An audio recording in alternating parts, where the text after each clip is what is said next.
Bismillahirrahmanirrahim. Assalamualaikum warahmatullahi wabarakatuh. Bagaimana cara menasehati suami yang sangat sulit diajak untuk sholat, pengajian, dan lain-lain? Kadang ujung-ujungnya ribut dan dianggap mengatur suami.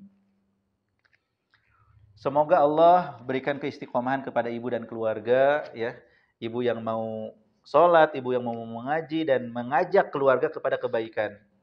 Ya, insya Allah ibu sudah mendapatkan pahala dengan mengajak suami kepada kebaikan.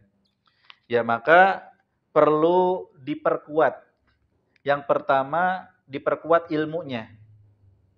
Jadi ketika kita mengajak kepada kebaikan termasuk ke suami, itu kita harus mengilmui lebih dalam tentang apa yang akan kita ajak. Tadi misalnya mengajak untuk sholat. Maka ibu harus pelajari tentang sholat lebih dalam lagi. Ya, sholat itu hukumnya apa ya? Gitu ya. Kemudian siapa yang menyuruh untuk sholat? Bagaimana cara supaya sholat khusyuk? Ya, bagaimana caranya supaya sholat jadi penyejuk mata? Ibu pelajari tentang sholat. Dan ibu rasakan lezatnya sholat seperti kata Rasulullah, ya Bilal arihna bis sholat. Wahai Bilal, istirahatkan kami dengan sholat.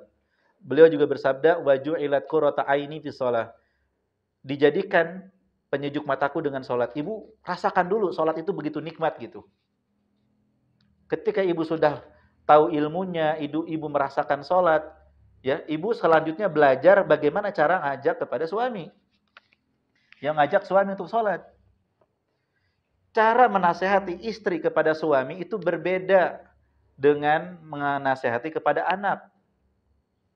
Ya. Istri kepada suami itu sama seperti anak kepada orang tua. Harus sopan, harus lemah lembut, harus situasi dan kondisinya tepat. Ya, jadi tidak semudah itu kita mengucapkan, ayo kita sholat. Sholatlah dan seterusnya, enggak. Mungkin sambil dipeluk suaminya, sambil dicium pipinya, sambil dibisikin, ayah sudah sholat belum? Ya. Pelan-pelan. Ketika hati sedang tenang, sedang nyaman, dikasih tahu. Tahu enggak? Ya.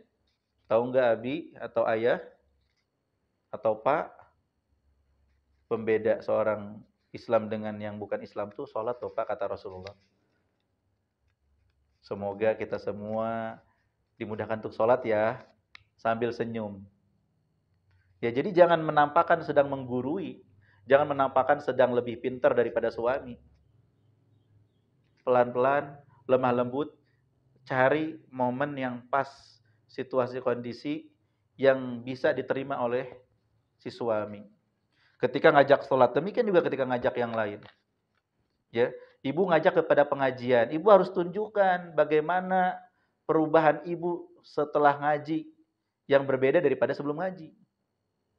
Ya, ibu dapat ilmu di pengajian, ibu amalkan di rumah, ibu praktekkan pada suami lebih baik lagi pelayanannya, tutur katanya lebih lembut lagi, tidak ada nusyus atau pembangkangan. Sehingga suami ngelihat, oh ini manfaatnya istri ngaji bagus banget nih. Ya, senang deh lihat istri ngaji, tambah sopan sama suami, tambah lembut sama suami, tambah baik pelayanannya, tambah taat. Jadi suami semangat.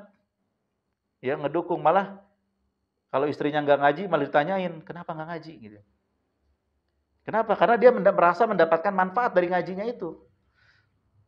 Tapi kalau ibu pulang ngaji, ibu tambah sombong, ya, merendahkan suami, bilang suami nggak punya ilmu, bilang suami jahil, bilang suami ahli neraka lagi. Aduh bu.